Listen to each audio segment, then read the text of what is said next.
ನಾನು morning duty ಇದ್ದಾಗ ನಾನು ಬೆಳಗ್ಗೆ 5 ಗಂಟೆಗೆ ಎದ್ದು ನಾನೆಲ್ಲ ಕೆಲಸ ಮುಗಿಸ್ಕೊಂಡು ಡ್ಯೂಟಿಗೆ ಹೋಗ್ತೀನಿ. ಸೊ ಆಮೇಲೆ ಯೂಬರ್ ಕಬರ್ ತೊಗೊಂಡು ಡ್ಯೂಟಿ ಸ್ಟಾರ್ಟ್ ಮಾಡ್ತೀನಿ. ಕೆಲವೊಂದು ಸಲ ನಾರ್ಮಲ್ ಪೇಷಂಟ್ಸ್ ಎಲ್ಲ ಇದ್ದರೆ ಸೊ ಅವಾಗ ಹೆಲ್ಪರ್ ಇರಲ್ಲ, ಸೊ ಅವಾಗ ಒಬ್ಬರೇ ಮಾಡಬೇಕಾಗುತ್ತೆ. That is depend upon patients situation. December ಮಂತ್ನ ಗಿಫ್ಟ್ ಮಂತ್ ಅಂತ ಹೇಳ್ತೀನಿ. ಯಾಕಂತಂದರೆ ಏನಾದರೂ ಗಿಫ್ಟ್ ಸಿಗ್ತಿರುತ್ತೆ ಫ್ರಮ್ ಹಾಸ್ಪಿಟಲಿಂದ. ಸೊ ಅವರು ಹಾಸ್ಪಿಟಲ್ದವರು ಚೈನೀಸ್ ಫುಡ್ನ ಆರ್ಡರ್ ಮಾಡಿದರು. ಅದು ನೋಡೋಕ್ಕೆ ಯಾವ ಥರ ಇದೆ ಅಂತ ನೀವೇ ನೋಡಿರಿ.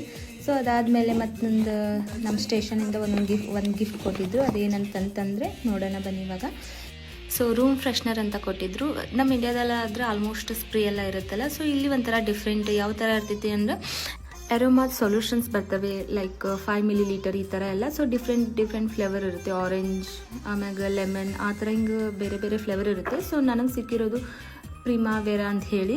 ಸೊ ಅದನ್ನ ಯಾವ ಥರ ಇದೆ ಅಂತಂದರೆ, ಸೊ ಇಲ್ಲಿ ನಮ್ಮ ಇಂಡಿಯಾದಲ್ಲಿ ಧೂಪ ಹಾಕ್ತೀವಲ್ಲ, ಸೊ ಆ ಥರ ಇದು ಇದೆ. ಸೊ ಅದ್ರ ಮೇಲೆ 2 ಡ್ರಾಪ್ ಈ ಫ್ಲೇವರನ್ನು ಹಾಕಿದರೆ ಅದು ಸ್ಮೆಲ್ ಬರುತ್ತೆ, ಆ ಥರ ಇದೆ. ಇವನ್ ಈ ಥರ ಅರೋಮಾ ಫ್ಲೆಗೆ ಅಂಥೇಳಿ ನಾವು ಹಾಸ್ಪಿಟಲಲ್ಲೂ ಜಾಸ್ತಿ ಯೂಸ್ ಮಾಡ್ತೀವಿ ಫಾರ್ ಪೇಷಂಟ್ಸಿಗೆ.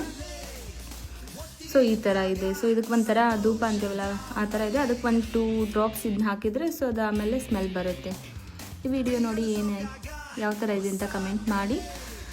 ಸೊ ಆಮೇಲೆ ಮನೆಗೆ ಬಂದು ಮತ್ತೆ ಜಿಮ್ಗೆ ಹೋಗಿ ರಾತ್ರಿ ಊಟ ಮಾಡಿ ಇದಿಷ್ಟ ಆಯಿತು ನೋಡಿ.